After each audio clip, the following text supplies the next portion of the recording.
what an ending, bro.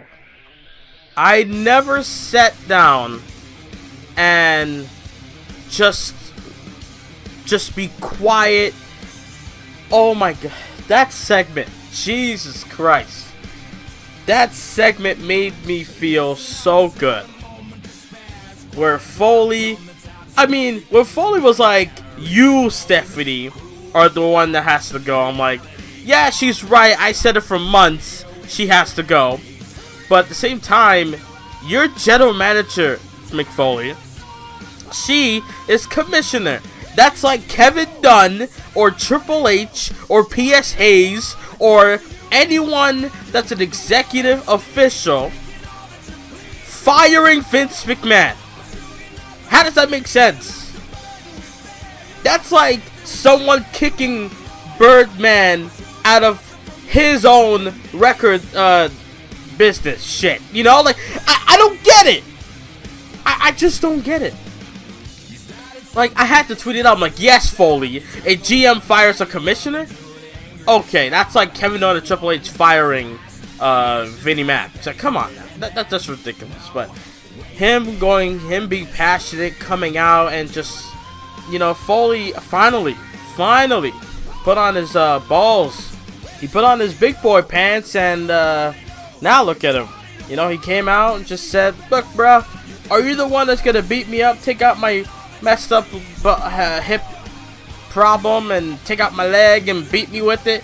Or are you going to get Samoa Joe to do it?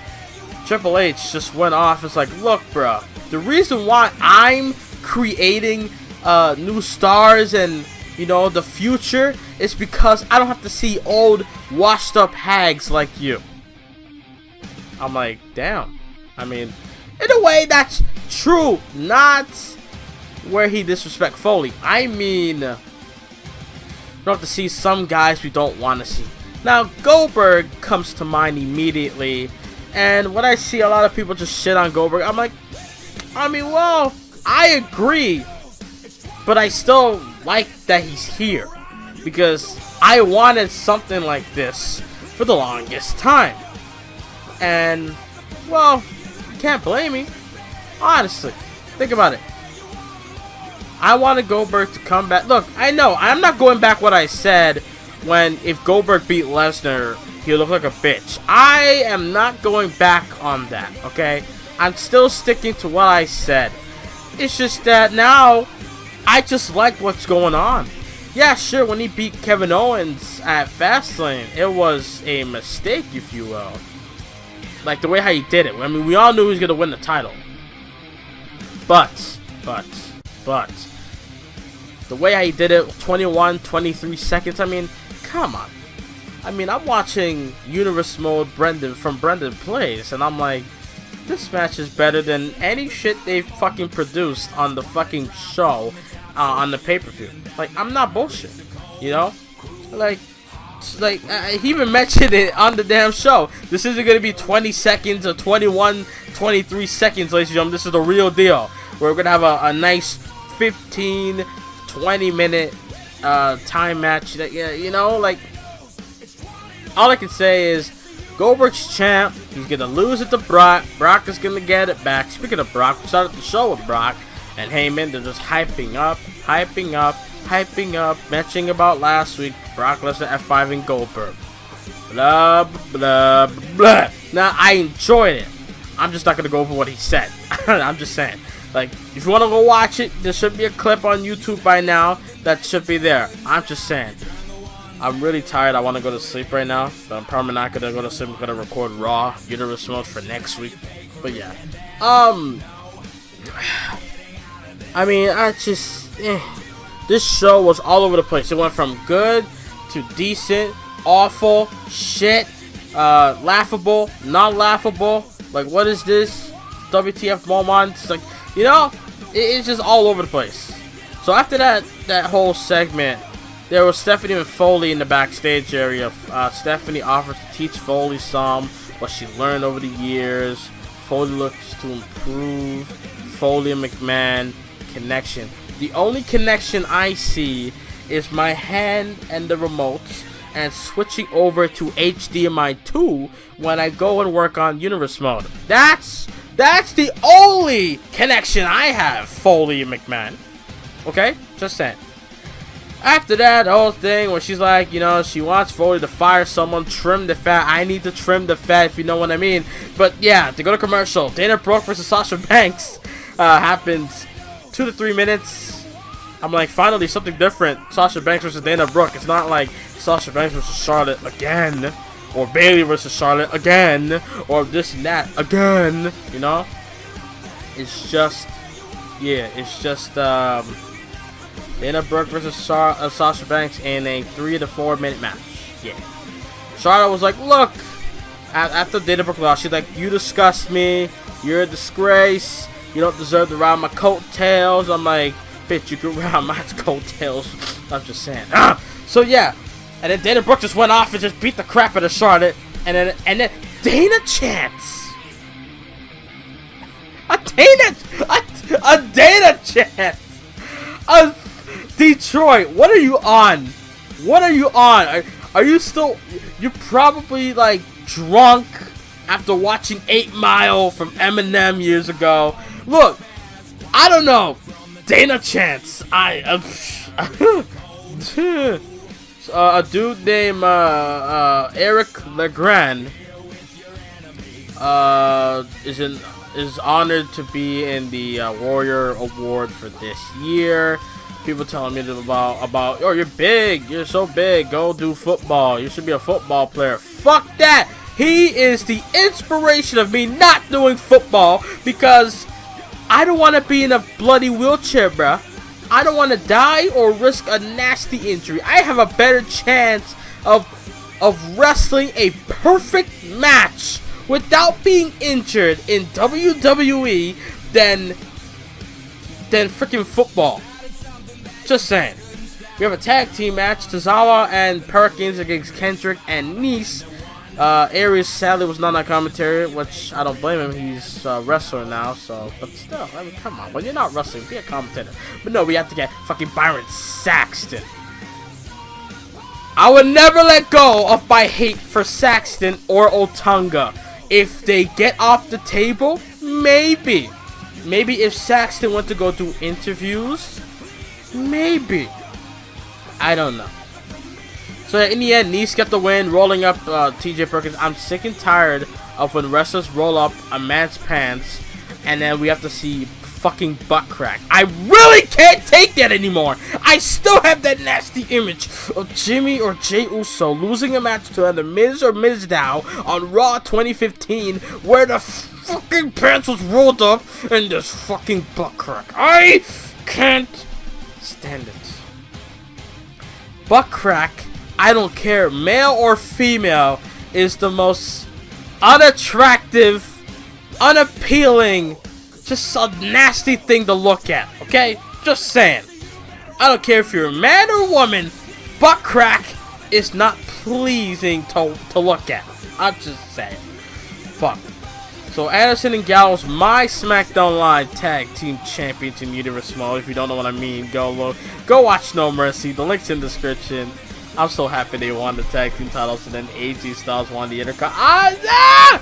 You guys gotta go watch it. But yeah, they're being interviewed about they don't care about who be number one contender. Blah blah blah. Spotlight should be on them.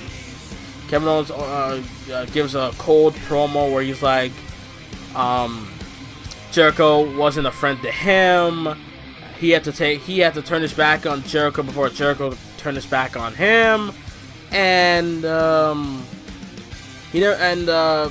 Goldberg didn't beat him at Fastlane. Jericho did. Jericho outsmarted him. And Owens is gonna go to WrestleMania, take Jericho's title at the pay-per-view, just like how Jericho took Owens' Universal title. And the last thing he said was, before the last thing, he's like, once he's done, the only thing left of Y2J will be the tears of Jericho. Cry it out, man.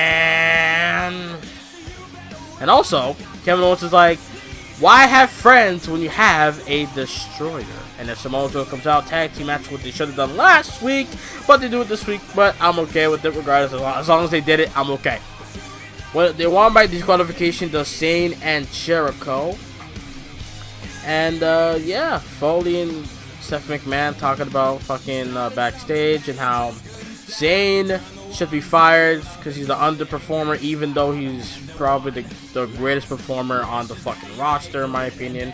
Look at the matches he had last year. Nakamura, Kevin Owens at Battleground. Yeah, exactly. So yeah, Nia Jax come through. She's like, she put Sasha Banks on the shelf for 1 month. Sasha Banks barely pinned her at Fastlane, and she gets a title shot. She wants justice, does Nia Jax. So Stephanie McMahon's like, I agree with you. So you'll fight Bayley, not Charlotte, not Sasha, not even Dana Brooke. Nope, Bayley. I wanted something different. Give me Charlotte versus Nia Jax. I get it, they're heels, but come on. Didn't Vince McMahon or someone say how heels and baby faces don't exist? Because if they do exist, why is Roman Reigns still how he is now? I thought. Mahal went to Foley with concern about his job, and then he said that he was a main eventer on Raw. He's an asset to Raw. I'm like, are you serious? Are you hallucinating? Have you been taking pills? Have you been drinking, Mahal? Have you been? Maybe you're too. Your brain is not good right now because you've been injecting so much shit in your body. Give me fucking shit. I need it. And then Foley makes a match between him and Reigns later on, which was ridiculous. I'll get to that in a sec, which I don't have any time. Oh, I do actually. New Day talks. They have their own talk show. New Day Talks is what it's called. Big Show comes on talking about the Jetsons WWE movie. Title Sino comes through. Title Sino ruins everything, but the way how New Day's reaction was hilarious to me. Title Sino comes out. He's like, I don't care about the talk show. He wants to know why the Titus O'Neil brand or the Titus brand was the star of the Jetsons movie, and Big Show's like, I don't know why shit. And then after that, Titus O'Neil was like, take control then. He pushed him, and I'm like, really? Okay. Number 1 contenders match after the commercial break. The first one I did not watch until I come back and I see Gallows and Anderson beat up Sheamus, Cesaro, Enzo, and Cass. We're gonna have a triple threat like I predicted a while back. Yeah. Mahal versus Reigns. You know how ridiculous it is for you to lie down on the mat. You're slowly getting up. You get a Superman hose to the face. You get a Superman punch. You get a Superman punch to the face. And then Roman Reigns picks you up. Yes, he picks you up after he dropped you the first time. He picks you up and he hits you again with the... Do you know how ridiculous that looks? You get up and you have to stand there and take a fist to the face. That makes sense. And he won the match with the Superman punch. How ridiculous. Wow. He calls out The Undertaker after the match, does Roman. Shawn Michaels come out, which I didn't see until Shawn Michaels was like, I acknowledge that you are, this is your yard and you're the big dog, but you have to acknowledge that I'm Mr. Frickin' WrestleMania.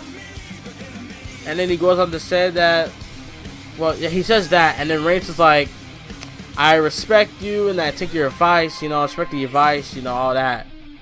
Well, with all due respect, The Undertaker retired you. With all due respect, The Undertaker retired you. And I'm gonna be the one to retire him. And then he walks out, he looks back at Shawn, and then Braun Strowman bulldozes his ass right off the damn stage. God damn, he got wrecked. And then fans are chanting, thank you, Strowman. And then they're gonna have a match next week, which, really? Like, honestly. Daivari versus Aries, decent match. Aries debut, he did what he had to do. Nia Jax versus Bayley. I thought that was the main event, but thank God it wasn't. Nia Jax got DQ'd, so she's not gonna go to WrestleMania yet, but they're gonna find another way. She might fight Sasha Banks next week. I will not be surprised. Or she'll fight Charlotte or whatever. She's gonna fight someone to get in that match, whether one way or another. Big Show beats Titus O'Neil with 3 choke slams, and that's it. And there was a vignette for Emma's re-debut, which I didn't see, thank God. But yeah, and that's it. Monday Night Raw. You know, Rollins coming out and just fighting Triple H was ridiculous. I was just standing there. I was just sitting on my seat, and I was just stunned. And then Rollins got beat up with the crutch by Triple H, and Triple H is standing tall. So Rollins, either his knee was good all along, or he was just fucking with us. It was either that, his knee was good and he was fucking with us, or his knee was actually hurt and he had to take some time off. And then, you know, like, I don't know. I thought Finn Balor, I was hoping Finn Balor was going to come out, but that wasn't the case. But overall, the segment, the last segment of the show was the best part. So what do you guys think, in my opinion, at least? What do you guys think? Leave your comments down below. What do you guys think of Monday Night Raw? Whole show was poor, but some parts were good here and there. Leave a comments down below. Leave a thumbs up. Subscribe, and I'm out. Later!